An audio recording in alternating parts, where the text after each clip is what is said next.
천국의 위치와 관련된 몇 가지 질문이 있어서 따로 영상을 만들었습니다. 댓글로 질문하시면 제가 아는 범위에서는 정성껏 답해 드리겠습니다. 저의 답은 추론한 것이기 때문에 오류가 있을 수 있음을 알려드립니다. 첫 번째 질문입니다. 시편 139편 7절과 8절에는 이렇게 기록되어 있습니다. 내가 주의 신을 떠나 어디로 가며 주의 앞에서 어디로 피하리이까? 내가 하늘에 올라갈지라도 거기 계시며 음부에 내 자리를 펼지라도 거기 계시니이다. 예레미야 23장 24절에는 또 이렇게 기록되어 있습니다. 나는 천지에 충만하지 아니하냐? 하나님은 3차원 우주의 모든 곳에 계시고 우리와 다른 차원인 하늘과 음부에도 계신다고 했습니다. 하나님은 무소부재하십니다. 즉 하나님은 존재하지 않는 곳이 없습니다. 그러면 우주에는 하나님이 없다는 주장은 오류가 아닐까요?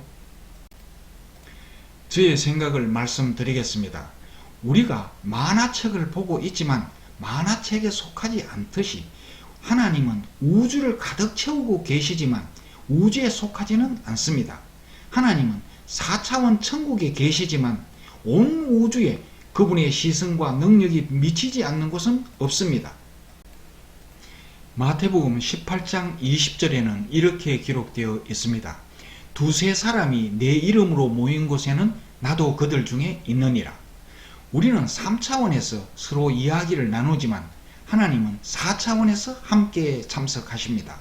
우리가 3차원 우주 어디에서도 하나님을 만날 수는 있지만 하나님은 3차원에 계시지 않고 4차원에 계십니다. 만화책 속의 흥부는 우리를 볼 수 없지만 3차원의 우리는 2차원의 흥부를 볼 수 있듯이 우리는 하나님을 볼 수 없지만 4차원의 하나님은 3차원의 우리를 볼 수 있습니다. 그러나 언젠가 우리가 4차원 천국에 가면 우리 눈으로 하나님을 직접 볼 수 있습니다. 4차원에 가면 3차원의 몸을 벗고 4차원의 몸을 입기 때문에 4차원의 존재가 된 우리는 4차원의 하나님을 직접 볼 것입니다. 욥기서 19장 26절과 27절에는 이렇게 기록되어 있습니다. 나의 이 가죽 이것이 썩은 후에 내가 육체 밖에서 하나님을 보리라.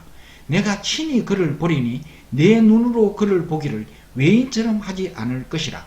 내 마음이 초급하구나. 육체 밖에서라는 번역은 잘못된 번역입니다. 육체 안에서라고 번역해야 합니다. 우리말 성경에서만 육체 밖에서라고 번역되어 있습니다. 원어 성경과 모든 번역은 육체 안에서라고 되어 있습니다. 우리가 죽으면 3차원 육의 몸을 벗고 4차원 영의 몸을 입고 우리 눈으로 하나님을 직접 보게 됩니다. 두 번째 질문입니다. 우리가 휴거되어 하늘로 올라갈 때에 우리가 입은 옷은 천국에 갈까요? 옷을 두고 간다면 벌거벗고 나체로 갈까요? 그 외에 금이빨이나 임플란트 이빨은 우리 몸속의 기생충은 발가락 사이의 무좀균은 천국에 갈까요? 제 생각을 말씀드리겠습니다. 2차원과 3차원을 비교해 봅시다. 부피가 없고 오직 면적만 있는 만화 속의 흥부는 3차원으로 나오면 부피가 0이므로 없어집니다. 마찬가지로 3차원의 존재인 금이빨이나 기생충은 4차원으로 갈 수 없고 3차원을 떠나는 순간 없어집니다. 그러면 우리가 휴거될 때 우리의 몸은 어떻게 될까요? 고린도후서 5장 4절에는 이렇게 기록되어 있습니다. 이 장막에 있는 우리가 짐진 것 같이 탄식하는 것은 벗고자 함이 아니요 오직 덧입고자 함이니 죽을 것이 생명에게 삼킨 바 되게 하려 함이라. 우리가 죽기 전에 휴거가 일어나게 되면 첫 번째 죽음인 육신의 죽음을 맛보지 않고 육의 몸이 영의 몸을 덧입게 됩니다. 즉 육의 몸은 영의 몸에 흡수됩니다. 3차원 육의 몸이 3차원과 4차원에서 없어지고 그 모습이 4차원 영의 몸에 새겨집니다. 도장을 종이에 찍는 동영상을 반대로 돌리면 종이에 찍힌 인주가 도장에 흡수됩니다. 이와 같이 육의 몸이 영의 몸에 흡수되어 새겨집니다. 그러나 그 모습은 결코 우리가 이 세상에서 보는 추하고 불완전한 모습은 아닙니다. 영광스러운 모습입니다. 우리가 휴거될 때 우리 몸이 천장을 뚫고 구름을 향하여 위로 올라가는 것이 아니고 없어집니다. 단지 그 형체가 영의 몸에 흡수되어 새겨집니다. 기생충, 금리빨, 임플란트 이빨, 옷, 신발 어디까지 없어지는지는 알 수 없습니다. 성경 내용을 기초로 추론할 수 없는 것은 알 수 없습니다. 세 번째 질문입니다. 천국에서는 남녀 구분이 있을까요? 제 생각을 말씀드리겠습니다. 아닙니다. 천국에서는 남녀 구분이 없습니다.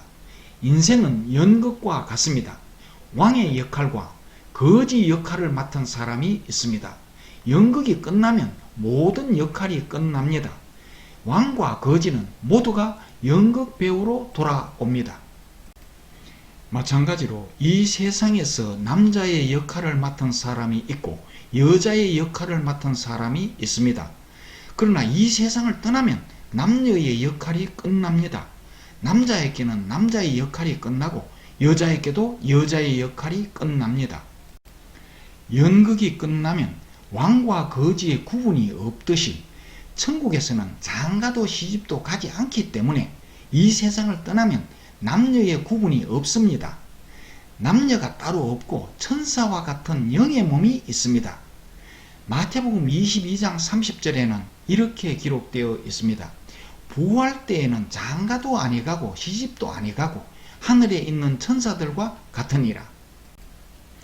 영의 몸은 남녀의 구분이 없습니다. 고린도전서 15장 37절과 38절에는 이렇게 기록되어 있습니다.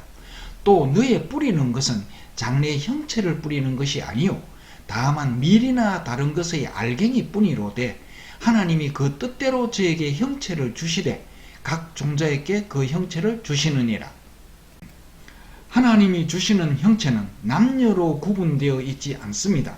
어떤 모습인지 아무도 모르지만 고린도전서 15장 41절에서 비유로 해와 달과 별이라고 했습니다. 해와 달과 별은 남녀 구분이 없습니다. 영광스러운 모습이라는 것 외에는 아무도 모릅니다.